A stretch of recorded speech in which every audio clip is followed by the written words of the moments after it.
Welcome to Point Blank, brought to you by Fitz Roofing. I am Brandon Strange. I am joined, as always, by ESPN Houston's Joel Blank. Joel, there is a light at the end of the tunnel because sports are returning, and most notably the Rockets are right around the corner. The NBA is going to resume. It looks like there's only a 2.5 game difference between the 3 seed and the 6 seed, which the 6 seed is where the Rockets currently sit in right now. So a lot of things can happen. I'm looking at the schedule here. Looks like they have Lakers, Blazers, Kings, Mavs, Bucks, Pacers, Sixers, and Raptors to play out. Those are some good teams. Some things can really shift. How do you see this playing out?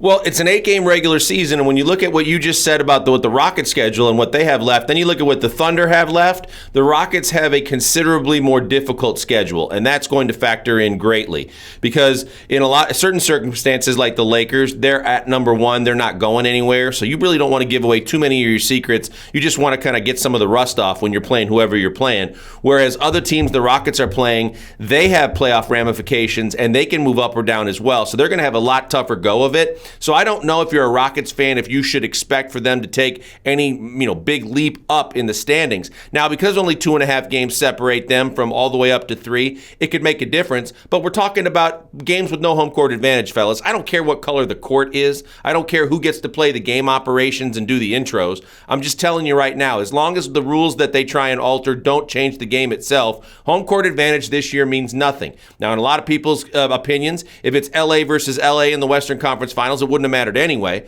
But when you're talking about a Rockets team, if they're the 6th seed, they would have played Denver and had to deal with the altitude and go to the Mile High City, and now they don't have to do that, then I throw the whole home court out the window, and I give the Rockets a sizable advantage. Veteran players, two established superstars as opposed to up-and-coming players like the Nuggets have, and I think the Rockets would have an advantage. I think they should move on to the second round regardless of what their seeding is, and then let the cards fall where they may, take their best shots at both LA teams. Talk about the impact of Mike D'Antoni possibly not being allowed to coach during this time. That's a big deal, especially for him personally with his contract situation up in the air after this season and him trying to prove himself, and most people saying if they don't make a deep run and get to the Western Conference Finals or better, he's probably gone. And Tillman, with the rumors out there that he's already having coaches on his list of guys he wants to consider for taking over next season, Mike D'Antoni has to have as much of a bench role control of this team as he can, because it's going to decide his future.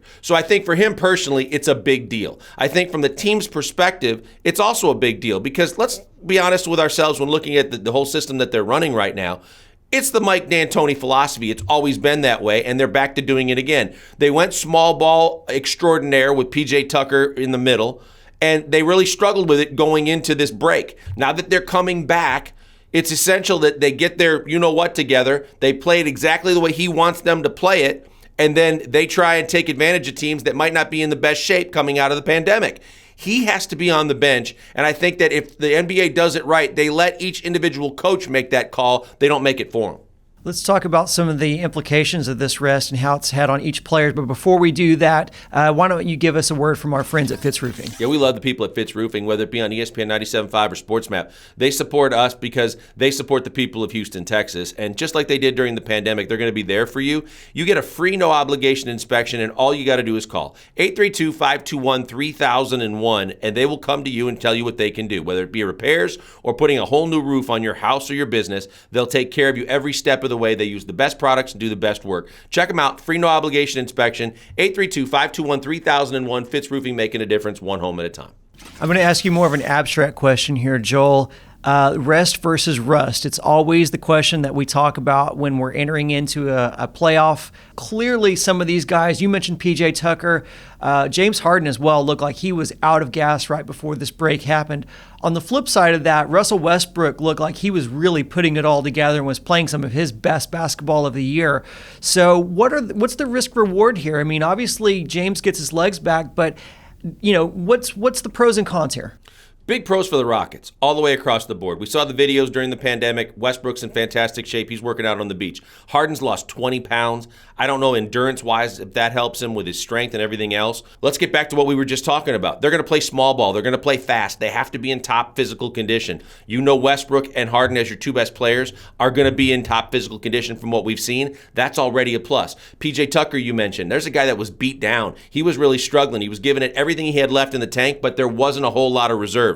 Now he's got a chance to come in recharged, refreshed, and ready to go. Another advantage, Rockets. Robert Covington, a guy that was just trying to get acclimated to his new team, gets a chance to really kind of get back and fit in with his team full-blown with a 2-week practice schedule, and then they go. So I think that if the Rockets play their style of play, that small ball, fast pace, and all their guys come in, at least their core guys, come in shape, huge advantage because most teams are going to come in rusty.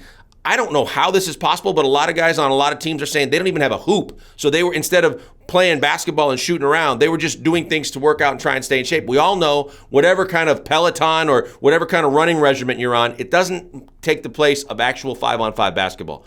If the Rockets come in, they play their style, and they're all in shape, they've got a massive advantage against a lot of teams, whether it be the end of the regular season or going into the playoffs. And we know that with the condensed calendar, guys don't have the time to get into shape once they get there. They have to come in or they may never get there at all. And that's a key for the Rockets to possibly being a team that can take a step that not many people see them doing.